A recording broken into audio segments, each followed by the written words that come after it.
Broly, the legendary Super Saiyan, was a fan-favorite antagonist in Dragon Ball Z. The berserker fighter, who made his debut in a non-canonical anime film, was practically unbeatable, even against the united power of Goku and the Z-Fighters. Broly became an instant hit, reappearing in two similarly non-canonical sequels and a slew of products. Broly made his canonical debut in the last anime franchise decades later in 2018's Dragon Ball Super Broly. With two separate forms of the legendary Super Saiyan in the franchise, which of them would win in a no-holds-barred showdown? Is it the old Broly or the new Broly? Stay tuned to find out. Since both Broly follow the same script in both movies, we'll review each core plot that had to happen in both movies and check out their differences. Then, from there, we can decide who is better. Universal threat. In Dragon Ball Z Broly, Goku and company first learn of Broly's existence when King Kai detects a hostile Super Saiyan tearing apart the South Galaxy region deep in space. Paragus has been using Broly as a live weapon, staging attacks to lure Vegeta, Goku, and the Z-Fighters into his trap.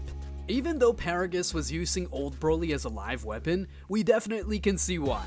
Old Broly was the GOAT! He fucking put all the Z-Fighters to shame, and when he was facing Vegeta and Vegeta introduced himself as the ruler of all the Saiyans, old Broly responded by saying, "Then please try your best to make me kneel before you." That quote to this day gives me goosebumps. But how does new Broly compare in terms of being a universal threat? Well, in Dragon Ball Super, Broly rejects the idea of Paragus as the evil mastermind and instead portrays Broly as a skilled murderer and destructive force in the universe. In the reboot, Broly and Paragus have been shelved for years while stranded on a remote planet, and Broly's first confrontation with Goku and Vegeta is revealed to be his first fight ever. In short, the new Broly is a tragic anti-hero rather than the villain portrayed in the first film. Either death or exile when born. Broly is discovered to have a massive power level as a youngster, 10,000 in the original film, and King Vegeta, feeling threatened, orders the child's execution. As a result, Paragus takes a stand against the king and is gravely injured as a result. Broly and his father were able to escape planet Vegeta just as Frieza blew it up, and the horror of nearly being punished by his own people sets in motion Paragus' scheme for vengeance and galactic control. In this new version, Broly, King Vegeta, and Paragus have a far stronger military alliance in Dragon Ball Super, and the king orders Broly to be exiled rather than executed. As a result, Broly and Paragus are stranded on planet Vampa, but there is less evil plotting. In both versions of the story, Paragus creates a control collar for Broly, but for very different reasons and with very different results. The original was a simple control collar, the updated version resembles a dogshot collar. Broly wore the collar in the original because he was mentally unstable and easily brainwashed. In the new version, Broly's unique ability to channel great ape strength in human form comes with far too much unpredictable wrath to be ignored. Reconstruction of new Vegeta. After Frieza destroys the original Vegeta homeworld in Dragon Ball Z Broly, Paragus attempts to build a new Vegeta homeworld for the remaining Saiyans. Paragus hopes to entice Vegeta into his fold by promising to seat him on the throne, as is Vegeta's royal right. New Vegeta is a flop since Paragus can't get it to work or protect it from an impending comet that will destroy the planet. Dragon Ball Super Broly, luckily, eliminates the entire plot premise of New Vegeta.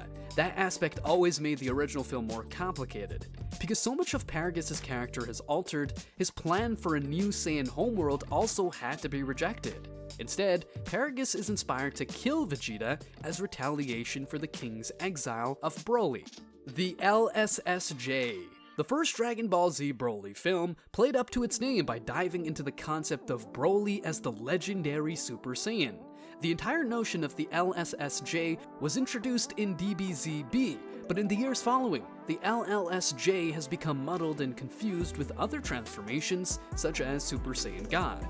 Meanwhile, New Broly's function in the mythos is simplified in Dragon Ball Super Broly by essentially making him a vehicle for bringing Super Saiyan 4 into canon.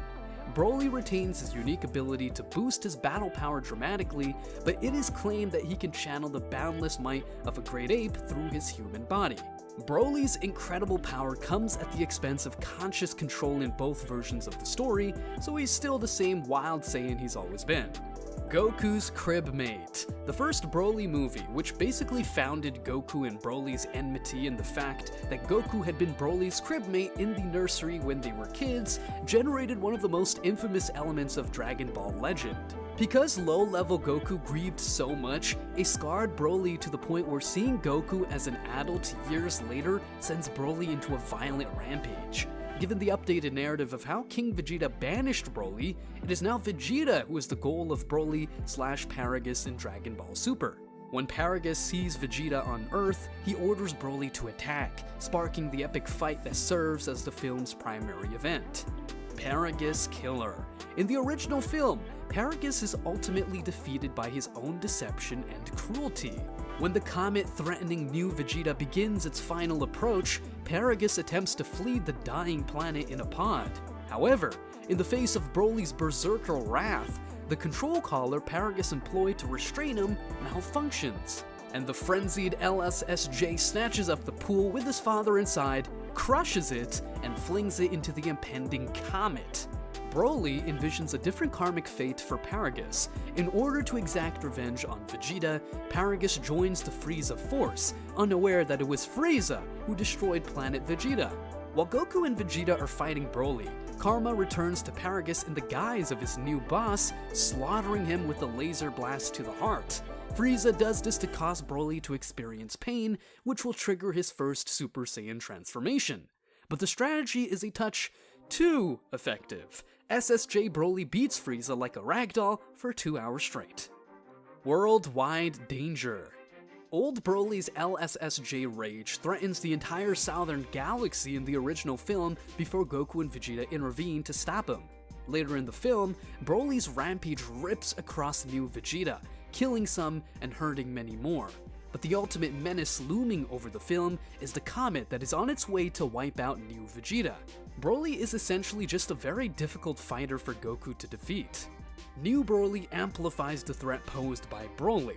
Broly's arrival on Earth in the company of Frieza immediately puts Goku and Vegeta's adopted homeworld in the sights, raising the stakes higher than in the first film. When this new Broly becomes a Super Saiyan, his power begins to spiral out of control, and his physical and energy attacks become world-threatening. Broly is genuinely capable of punching a hole in the world, forcing Goku and Vegeta to ponder the severe alternative of killing him in order to stop him. Fusion. In the original film's final battle between Goku and Broly ends with Goku absorbing energy from his fellow Z-Fighters and channeling it into a super assault.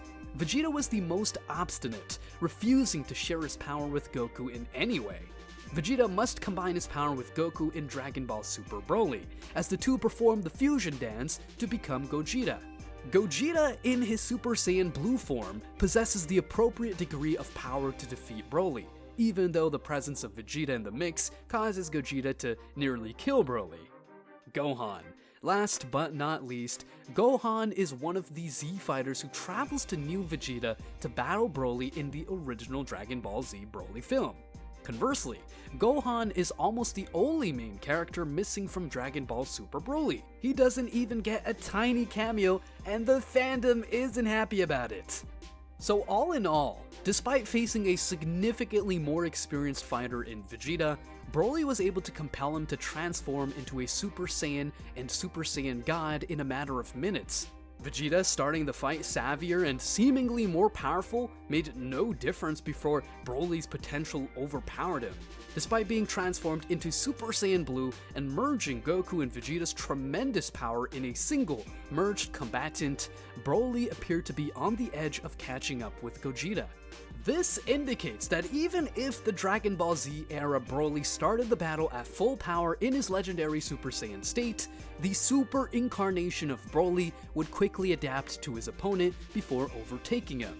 If a Super Saiyan 2 could give the classic Broly a run for his money, a warrior that fights on par with Super Saiyan gods would likely defeat him in a matter of moments once the newer Broly's potential outmatched his opponent as they had Vegeta and Goku.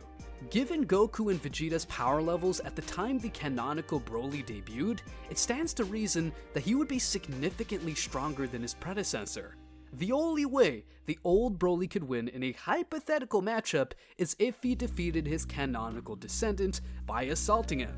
At the same time, he was unaware, and considering the new Broly's incredible adaptability, this is doubtful. In redesigning Broly for the Dragon Ball Super era, the franchise has produced the ultimate nemesis for Goku and the Z-Fighters, considerably superior to the overpowering antagonist that menaced them when the protagonists struggled to surpass Super Saiyan. Well, that's it for today. Do you agree with us that new Broly is better than old Broly? If not, then why? Please share with us your thoughts in the comments below. Also, if you enjoyed the video, please give it a thumbs up, share, and subscribe. We really appreciate your support.